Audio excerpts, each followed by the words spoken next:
সাদ বিন আবি ওয়াক্কাস রাদিয়াল্লাহু তাআলা আনহু ৬০,০০০ সৈন্যবাহিনী নিয়ে পারস্যের বিশাল বড় একটা ভূখণ্ডকে অবরোধ করে রাখলেন।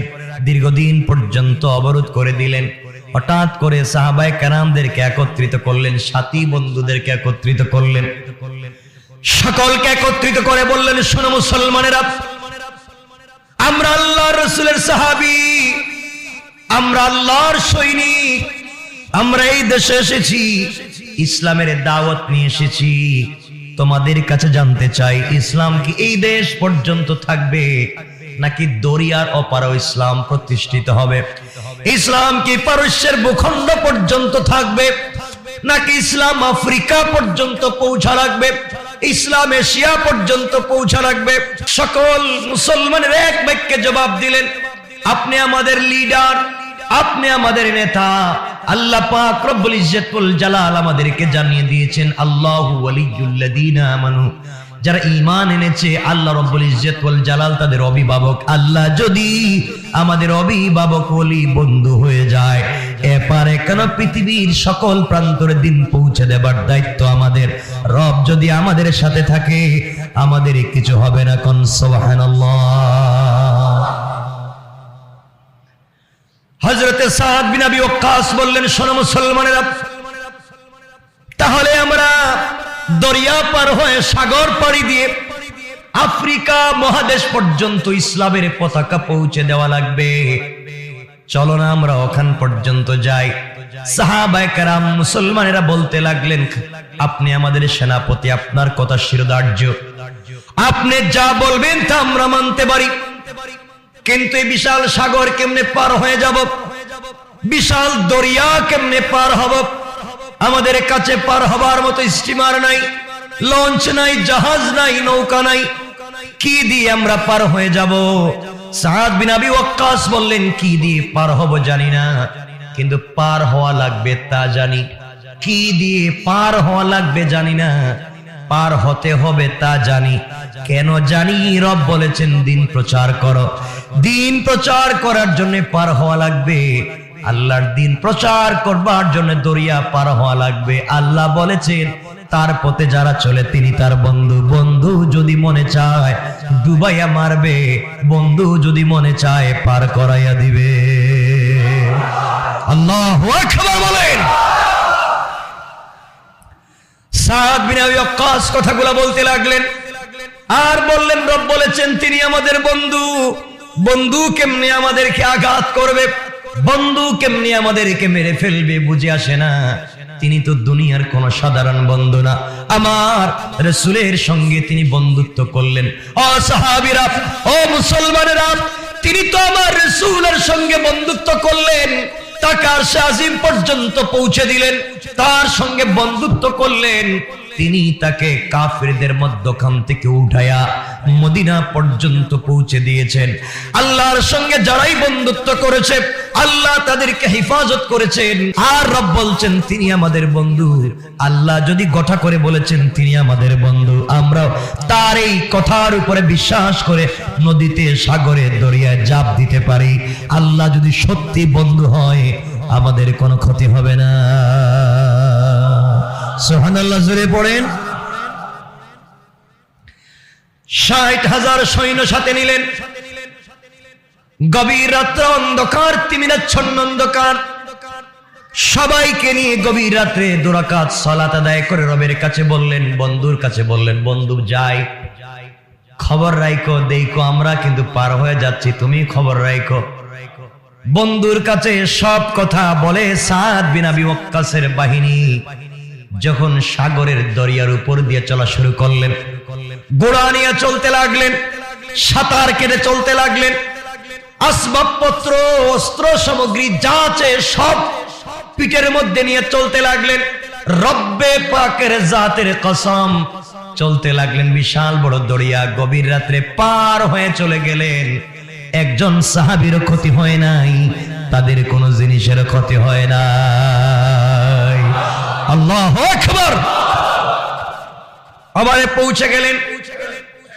বর্ণিত আছে, ইতিহাসে পাওয়া যায়, একজন মুসলিম সেনা, একজন মুসলিম সাধারণ সৈন্য তার একটা বাটি ছিল, পাত্র ছিল, পান পাত্র ছিল, পানি পান করতেন, একটা পেয়ালা ছিল, তিনি এই পেয়ালা দিয়ে পানি পান করতেন, ওযু করতেন। রাত্রবেলা ঘুমানোর জন্য তাকে বালিশ বানাইয়া দিতেন। খাবারের সময় তার ভিতরে খাবার রেখে খেতেন। সাগরের পানি কেমনে জানি বাসায়া নিয়ে গিয়েছে। তিনি সাদ বিন আবি ওয়াক্কাসের কাছে গিয়ে বললেন, সেনাপতি, কারো তো কোনো ক্ষতি হয় নাই, আমার একটা পান পাত্র ছিল, পেয়ালা ছিল, এই কাজ করিয়ে ছাড়া কোনো কাজ নেই, আমার কিছুই নাই, এই জিনিসটাও পাচ্ছি না, মনে হয় পানি বাসায়া নিয়ে গিয়েছে। সাদ বিন আবি ওয়াক্কাস মুস্কি হেসে দিয়ে কপালে চুম্বন করে বললেন, ভাইরে, সত্যিকার অর্থে যদি পানি নিয়ে গিয়ে থাকে, আল্লাহ রাব্বুল ইজ্জত ওয়াল জালাল এই পানিকে অর্ডার করেছেন আমাদের কষ্ট না দেওয়ার জন্য। আমার মন বলতেছে সত্যি যদি নিয়ে যায় আল্লাহ আবার পৌঁছে দিবে।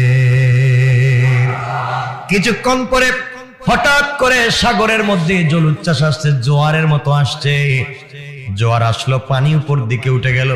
কিছুক্ষণ পরে পানি নেমে গিয়েছে। তাকাইয়া দেখা যায় ওই মুসলমানের যে পেয়ালাটা নিয়েছিল তা পানি আবার পাড়ের মধ্যে ফেলে দিয়ে গিয়েছে। আল্লাহু আকবার। সংক্ষেপ করে বলি, এক পর্যায়ে মুসলমানদেরকে নিয়ে আফ্রিকায় পৌঁছে গেলেন। যাওয়ার পরে ওই দেশের বাদশাহকে, প্রেসিডেন্টকে বললেন, দেখো, আমরা ইসলামের দাওয়াত দিতে এসেছি, আমরা তাওহীদ এবং রিসালাতের দাওয়াত দিতে এসেছি, মারামারি কাটাকাটির জন্য আসি নাই, আমাদেরকে দাওয়াত দেওয়ার সুযোগ দিয়ে দেন, আমরা কালিমার প্রচার করব, আর কিছুই না। কাফের বাদশা বলতে লাগলো, কাফের বাদশা বলতে লাগলো, এখানে থাকবার জায়গা নাই, এই জায়গার ভিতরে আমরা তোমাদেরকে থাকতে দিব না, অন্যত্র তোমরা চলে যাও। আল্লাহ রাব্বুল ইজ্জত ওয়াল জালালের পয়গম্বরের সাহাবীর ঐক্যবদ্ধ হলেন। হযরত সাদ বিন আবি ওয়াক্কাস বললেন, আল্লাহর কাছে আশ্রয় চেয়ে বের হয়েছিলাম, আল্লাহ আমাদেরকে সাগর পাড়ি দিয়েছেন। তিনি বলেছিলেন, নাস্তাইনু বিল্লাহ ওয়া তাওয়াক্কালু বিল্লাহ, আল্লাহর কাছে আশ্রয় চেয়ে আমরা বের হয়েছিলাম, আল্লাহ আমাদেরকে নিয়ে আসলেন, পৌঁছে দিলেন। বাদশা আমাদেরকে থাকতে দিল না, সবাই চলে গেলেন। 2 রাকাত সালাত পড়লেন, আফ্রিকার জঙ্গলের কাছাকাছি পৌঁছে গেলেন। বিশাল বড় আফ্রিকার জঙ্গলের সামনে দাঁড়ায়া জঙ্গলের দিকে লক্ষ্য করতে লাগলেন। ওখানে যাওয়ার পরে হাতের মধ্যে লাঠি নিলেন, জঙ্গলের মধ্যে বড় একটা রেখা টানলেন, দাগ দিলেন। দাগের মধ্যখানে 60,000 মুসলমানকে দাঁড়াতে বললেন। সবাই যখন এর ভিতরে ঢুকে গেল, হযরতে সাদ বিন আবি ওয়াক্কাস রাদিয়াল্লাহু তাআলা আনহু পাহাড়ের দিকে, জঙ্গলের দিকে তাকালেন আর চিৎকার করে বলতে লাগলেন, ইয়া আইয়াতুহাল হাশারাত নাহনু আসহাবু রাসূলুল্লাহ সাল্লাল্লাহু আলাইহি ওয়াসাল্লাম। তিনি বলতে লাগলেন, ও জঙ্গলবাসী, ও জঙ্গলের হিংস্র বন্য প্রাণীরা, শোনো, আমরা আল্লাহর রাসূলের প্রিয় সাহাবী, আমরা আল্লাহর রাসূলের সাথী, আমরা আল্লাহর বন্ধু, আমরা এসেছি তোমাদের এই দেশে দ্বীন প্রচারের জন্য, তাওহীদ এবং রিসালাতের দাওয়াতের জন্য। দ্বীন যদি প্রতিষ্ঠিত হয়ে যায়, তাওহীদ এবং রিসালাত যদি প্রতিষ্ঠিত হয়ে যায়, তোমরা ওখানে শান্তিতে থাকতে পারবে। আমরা এসেছিলাম, মানুষ আমাদেরকে জায়গা দিল না। আল্লাহ বলেছেন তার সাথে বন্ধুত্ব করলে গোটা দুনিয়াকে তিনি অনুগামী করে দেন, অনুগত করে দেন।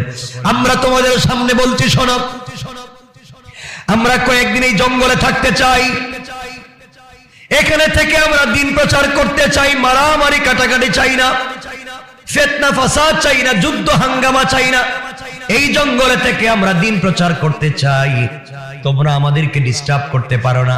জঙ্গলের প্রাণী, হিংস্র বাঘ, ভাল্লুক, সিংহ, তোমরা শোনো, তোমরা আমাদেরকে ডিস্টার্ব করতে পারো না, তোমরা এখান থেকে চলে যাও, অন্য কোথাও চলে যাও।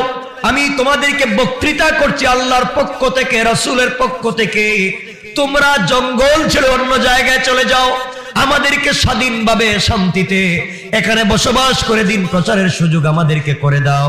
আমার বক্তৃতার পরে তোমাদেরকে যদি জঙ্গলে পাওয়া যায়, যেখানে পাওয়া যাবে অস্ত্র দিয়ে, তরবারি দিয়ে ফয়সালা হবে, হত্যা করা হবে। এই বক্তৃতা করলেন। আফ্রিকার জঙ্গলি মানুষেরা চিন্তা করলো, কত বড় পাগল, জঙ্গলে হিংস্র প্রাণীদেরকে ওয়াজ করে, বক্তৃতা করে, মানুষ মানুষের কথা শুনে না। এরা জঙ্গলের প্রাণীদেরকে কেমনে কথা শোনাবে, তার আশ্চর্য, পাগল পাগল বলে গালি দিতে লাগলো। আল্লাহর মানসা হয়ে গেল, আল্লাহর বন্ধুদেরকে কষ্ট দিতে চাইলেন না। কয়েক মিনিট পরে দেখা যায় সিংহের লাইনে সিংহ, বাঘের লাইনে বাঘ, সাপের লাইনে সাপ, সবাই তাদের এন্ডা বাচ্চা যা আছে সবগুলা কি মুখে নিয়ে জঙ্গল ছেড়ে দিতে আধা ঘন্টাও দেরি করে না।